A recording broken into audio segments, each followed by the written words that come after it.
Hello again, everybody. Welcome to another Pat Dooley Show. I want to thank all of you who hit on the last one because it really went through the roof. Of course, I think a lot of it had to do with the fact that we had a musical guest. Now, Paul McCartney was supposed to be here today, but he canceled. So did our regular guest. John Adams from the Knoxville News Sentinel was supposed to be my guest, but the swamp has taken another victim.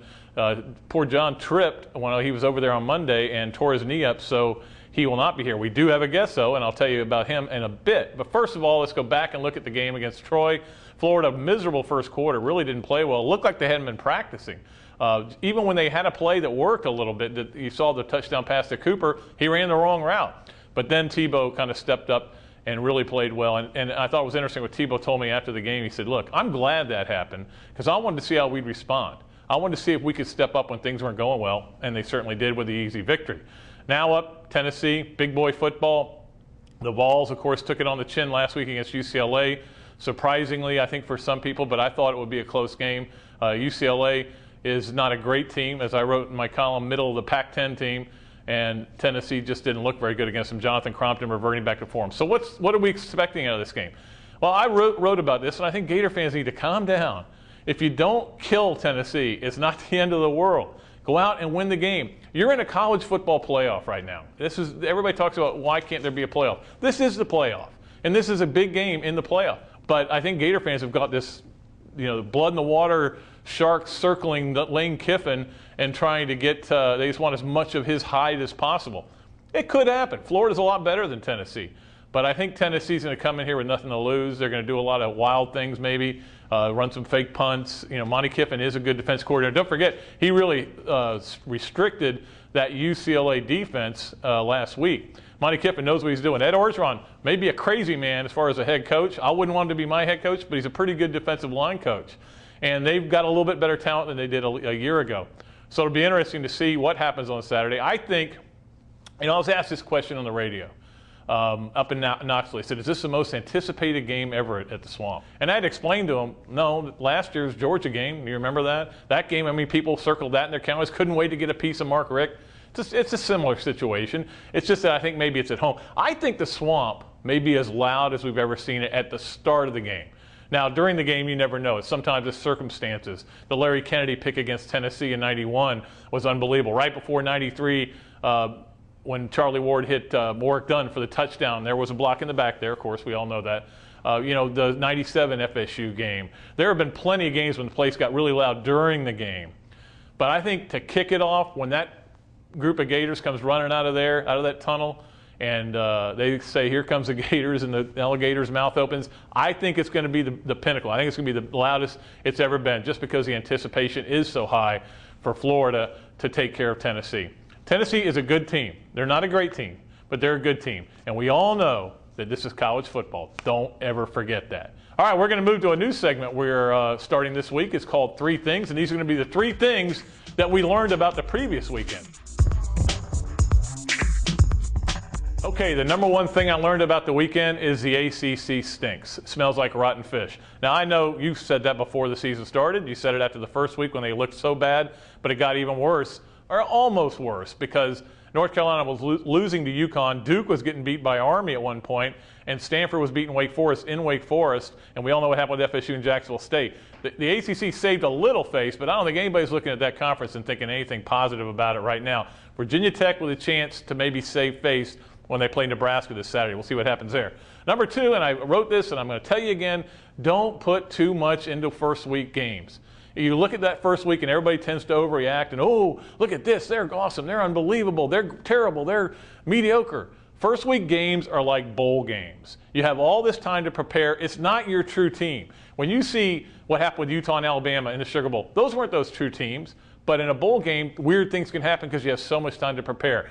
Don't put too much into it, or else you think Oklahoma State's unbeatable, right? Oh, they lose to Houston. Look at FSU. That offense is really on a roll. They got 7 points in 58 minutes against Jax State. That's the kind of things you get caught up in. So don't think too much about first weeks. Absorb them, let them go, but they really are not indicative of the season. And number three, it must be hard to be an Ohio State fan. Now, you're going to have success. You're going to have victories. You're going to enjoy nice bowl games. But every time there's a big game, how does it end? At our house, everybody was waiting for the moment. There it is. All the Ohio State fans, forlorn, long faces. And it's got to be hard because you're almost there all the time and you're not quite there. Now, I know they got a great tradition. I'm not picking on them, but man, lately it has been hard to be an Ohio State fan. All right, before we get to our interview with our special guest, I always want to say something about the passing of Dave Fuller. Dave Fuller at 94 passed away on Tuesday, and I don't think all of you know exactly how big an icon he is in Florida history. I'm not saying he's on Mount Rushmore for the Gators, but if the mountain's big enough, he probably is. Winningest coach in baseball history at the University of Florida, won a bunch of SECs, Coaches of the Year titles, and also was a football coach. This was a different time than when he used to walk from his house to the campus and back every day. And he, as a football coach, great scout, great recruiter, went and found Jack Youngblood at Monticello, offered him a scholarship when nobody else was, and Jack Youngblood is on your Ring of Honor. So, but there's a funny story about it, and it's kind of, I don't know if it's funny now that Dave Fuller's passed, but when Jack Youngblood, I was there in 2001, he's giving his Hall of Fame acceptance speech in Canton, Ohio. And he says he makes special mention several times of Dave Fuller, the guy who discovered him, what would my life have been? And he's smiling somewhere because he's not with us anymore. Well, that was 8 years ago. I had to call Dave Fuller and go, dude, are you all right? He goes, yeah. I said, I heard that too. I'm fine. Jack Youngblood was a little embarrassed about that, but I actually talked to Jack Tuesday night. He was very upset with the news and said he was glad he got to put an arm around his neck and give him a hug back in the spring when he was here. So Dave Fuller, may you rest in peace, and we miss you already. When we come back, we're going to talk to a special guest. I'll tell you who it is. No, I won't. I'm going to give you a hint. He has received a Heisman vote in his lifetime. Yeah, now think about it. We'll be right back on the Pat Dooley Show. All right, welcome back. We have our special guest here on the Pat Dooley Show, and I promise you it'll be somebody who has received a Heisman vote. And yes, Noah Brindise has received a Heisman vote, and I know this. Why? Because I voted for him. Third place. I thought it was second. No, I got you third. Oh, I had Woodson. I got to go back and tell everybody it was Woodson, Manning, Brindise. We all knew it was going to be one of those two, and I figured he'd give him something to tell his kids about. Thank you. I haven't told them that yet. I don't think they'd understand yet, but I will definitely do that. Well, everybody talks about the game against Florida State with you, but the game I remember, the game to me, which is your highlight, was Auburn, at Auburn in '97. Doug Johnson suspended. Jesse Palmer comes in, is just awful. Mm-hmm. And you come in, and I'm like, and you're on the 1 yard line, 2 yard line? Well, you can say one. It was actually the three, but as the years go by, we subtract a little bit. The ball was actually in the end zone when he took over and drive the Gators to a win. And I remember thinking, I know that guy, Noah Brindise. What's he doing on the field? Yeah, well, that's kind of what I was thinking too. I think a lot of people were, but that was a lot of fun for me. Actually, my favorite game, the one I actually only got to play from start to finish, was against Vanderbilt. But those other two games, Auburn was big because they were undefeated and I think ranked second at the time. And then the FSU game has kind of taken on its own life. But that's fine with me. Now, Noah, of course, played at Florida, went on to coach with the ball coach up in Washington. What was that whole 2 year experience like? It had a lot of positives and then obviously some negatives. I learned more than I ever thought I would learn about coaching football. And if you really want to learn how to be a coach, you go hang out in that league for a little while and you'll find out pretty quick. So for me, it was great. It was a great platform. It also made me realize that I wanted to coach college ball.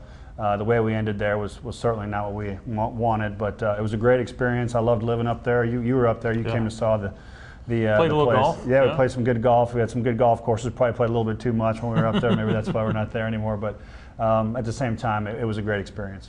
Well, obviously you went from there to UNLV, or I'm sorry, East Carolina, and then to UNLV, and then you gave it all up to come back to Gainesville just because we have that great a town, right? Yeah, because you were here. That's one reason. We do have a great town. It was a quality of life decision for me. I have two small children, getting bigger, but and we always wanted to move back to Gainesville. Decided to take a little break from coaching, and that's kind of turned into almost 3 years now of taking a little break. So things are going pretty well, though. Well, having been a former coach and having been a former player and knowing the Florida-Tennessee series, what were your thoughts when all this stuff with Lane Kiffin was going on? He's making these comments and taking these shots at Urban Meyer. Well, to be honest with you, I see a lot of probably how I would be in Lane Kiffin. I think, as a younger coach, somebody that's really trying to make a name for himself, somebody that has a great resume and has had a lot of success in his career, probably and he says he's glad he did what he did, but at the same time, he probably wishes he had some of the things back, most notably accusing Urban of cheating.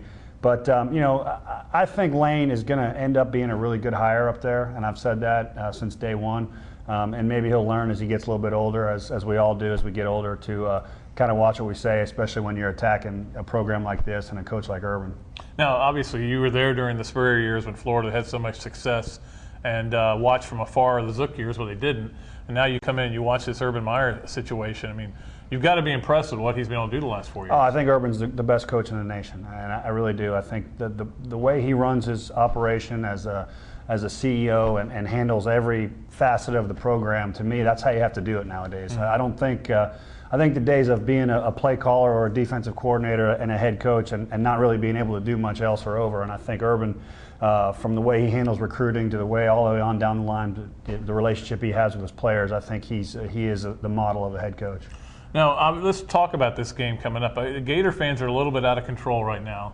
I think anything less than 50-point win and somebody rolls Lane Kiffin on the sideline is going to leave them disappointed. But, I mean, this isn't a terrible Tennessee team that's coming in here. No, not at all. But I think, you kind of saw their weaknesses last week come out a little bit. Obviously, I mean, their quarterback situation is bad. They have good runners. I think their defense is extremely well coached. They have good players.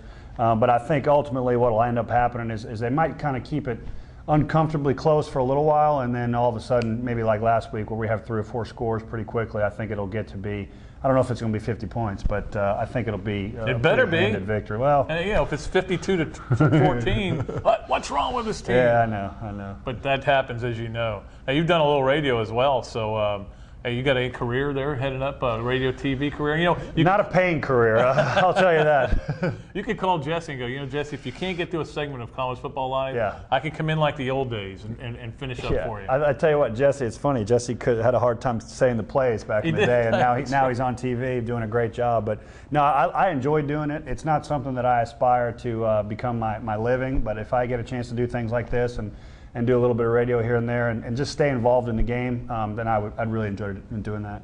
Now, for those of you who don't know, Noah is in the field of medical supplies, I believe, right? Medical device, yeah. Yeah, and what you go in there actually scrub up, right? Well, I don't scrub in. That would be you wouldn't be allowed to do that. But I'm in. You don't do any circumcisions? No, I don't do that. I watched my son get his, and I decided I didn't want to do that anymore. But no, I'm in the OR a lot. Doctors use our devices to repair sports-related injuries, ACL tears, rotator cuff injuries, things like that. So. It's a great field, and I enjoy it. Well, maybe you can go and help the guy who was going to be on the show because he has an MCL tear, and you can get his device and work on Jad. Actually, MCLs you don't repair surgically; you just kind of let them heal. You can repair them, but most of the time it's just really. Yeah. See, I learned something. There you go. And you learned something on the Pat Dooley Show. We're going to bring Noah back in a bit to do either or, but right now it's time to go to the list. All right, we'll have Noah back a little bit later here on the show to do either or, but right now it's time for your weekly list. You're going to have one every week. And this week, the list is the most hyped Florida-Tennessee games. Now, I considered 1928, which was a huge game, but I don't think the hype was really big. Was game day around then? I don't think. And I did not cover that game, so watch it there. But go back to forward, number 5. The number 5 most hyped game, yeah, sure, this one. 2009. There's been a lot of talk, a lot has been going on all summer, so I would definitely put this in the list of the top 5 most hyped Florida-Tennessee games. Now, the one negative about it is Tennessee's unranked. Tennessee is a 28-point underdog, but still the hype is there. A lot of it has to do with ESPN and the SEC package and all that. But yeah, I'll put that in there at number 5. Number 4, 1997. I know you remember that game very well. George running down the sideline. That was Peyton Manning's last chance, and it got a lot of hype because it was his last chance to beat Florida. He didn't. But 1997 was a great game to watch here in the Swamp, and Florida pulls it out in that game. Now, the number 3 game, is a 1969 game. And the reason that was, of course, for you Gators who know a lot about history, Florida played Tennessee in the Gator Bowl. The coach for Florida was Ray Graves. The coach for Tennessee was Doug Dickey.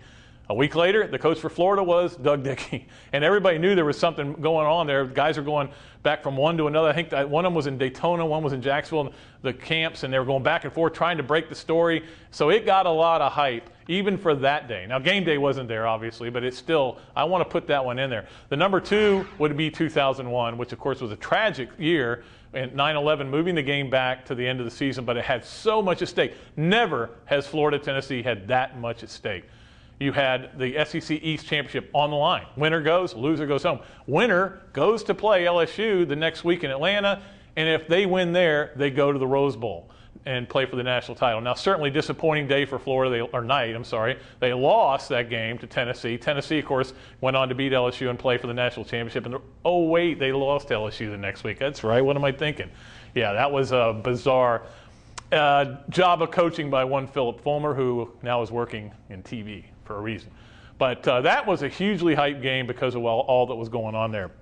And of course, you also had the Darnell Dockett incident from the week before with Ernest Graham. Maybe I should make that one number 1. But number 1, 1996, I mean, it got to a point when we're driving into Neyland Stadium where we turned the radio off. We just couldn't hear any more about it. It was all anybody was talking about. The 2 Heisman frontrunners, Danny Werfel, Peyton Manning. You had 2 teams, I think they were 1 and 2 in the country at the time. And everybody, I mean, it was a big story. It was gigantic. It may have been the most hyped game I've ever covered. And, of course, Florida jumps out 35-0.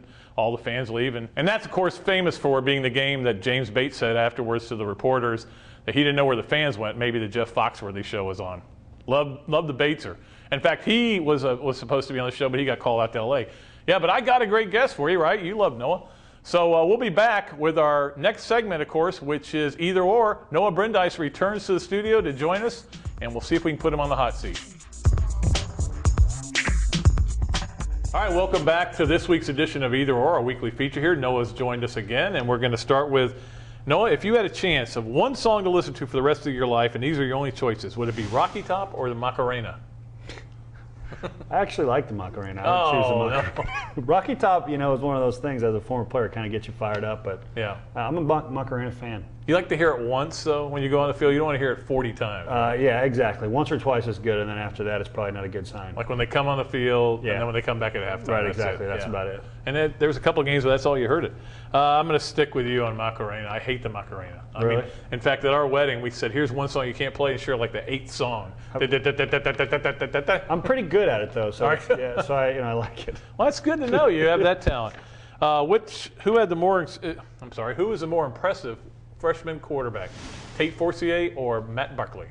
Well, I would have to say going after one game, I would say Tate Forcier. I think Matt Barkley's got a better team around him, so ultimately he may end up having a great career there. But I think Forcier, with what he was able to do, was pretty impressive. Yeah, I made the point that Joe McKnight had 53 yards on that last drive, and he was the guy. Forcier, I'm still not sold on Notre Dame, so I want to wait and see. But Barkley did go on the road, and you could see it in his eyes. He had the cool. Well, the whole situation was very impressive, what they were able to do. But if you look back at the highlights, his only highlights on that last drive was a couple quarterback sneaks. Yeah. So what he did is very impressive. I think what Forcier was able to do was a little bit better. He had like Noah Brindise speed on that 31-yard run, didn't he? Exactly. Thanks. Who right now is Florida's bigger rival, Tennessee or Georgia? Oh man. That's a tough one because rivalries are a little different than they used to be. I would say right now it's Georgia. I think it's always Georgia. Yeah. I mean, to me, of course, I was there for Lindsey Scott. That's part of it. But Georgia, with a 50-50 split. Yeah. Well, I will say one thing. I was playing for Coach Spurrier all those years when we beat him every year except for the one that I played in. That's right. I think for us as players. That wasn't your fault. No, I know. I think for us as players, we always heard about the Georgia rivalry, but for us it wasn't because we were beating them every year. Yeah. Whereas Tennessee was every year was a pretty good game. But I think it's coming back to Georgia. Last question on Either Or. Which coach is in more trouble with a loss this week, Charlie Weiss or Steve Kragthorpe? Well, I think they're both in a lot of trouble, but I think just from a national perspective of people paying attention, I think Notre Dame, Charlie Weiss is, and with last week's loss, albeit a close one, there's some grumbles up there in South Bend, I think. Yeah, it's a more of a high-profile coaching job. Obviously, a lot of people are out there going, Steve Kragthorpe is at. He's Louisville. He's a Louisville guy. Louisville. But I tell you one thing about Steve Kragthorpe: they're building a new stadium, they have an expansion. They're having hard time selling tickets. They had hard time selling tickets this year because they weren't very good last year. He goes 5-7 again. He's gone. So there's a lot of pressure on him. And you lose to Kentucky's taken over the state of Kentucky. 3 years ago, you couldn't say that. It was the other way around. Well, and Bobby Petrino did a great job there. I think people are realizing that now. And Kragthorpe's taken what was a pretty good team and made him pretty bad. So he's in a lot of trouble also. But, I just think Charlie Weiss, unless he wins 9 or 10, he's out of there. Yep, absolutely. Thanks for coming, big guy. I appreciate it. Thank you. All right, now it's time to see what's in Dr. Football's email bag. And keep those cards and letters coming, people. I love that you're taking interest in this. Patrick Mixon writes, and this is in response to a blog I did earlier this week. I agree with you on the 0-1 Gators, but I might place them slightly behind the 95 team. Here's an interesting question for you, though. How do you think the 0-1 team would have fared in the Rose Bowl against that Miami juggernaut? We talked about that earlier. Florida, had they beaten Tennessee that year, would have gone to the SEC championship game, would have played LSU if they beat them, would have gone to the Rose Bowl and played Miami. Remember the year before, Miami beat Florida. Now, this team from Florida was better. I think the team from Miami was better too. I wouldn't bet against that Florida team, but when you think about it, they did lose twice. If Ernest Graham was healthy, I'll take Florida. If he's not, which is what happened in both games they lost, I would take Miami. So that's going to do it. We appreciate all you people for clicking on and listening to us. We'll be back next week. Our special guest, Kentucky game, guess who? Chris Doering, of course. You got to have Doering's got a touchdown. We're going to have him in here. Till then, so long from the Sunshine State.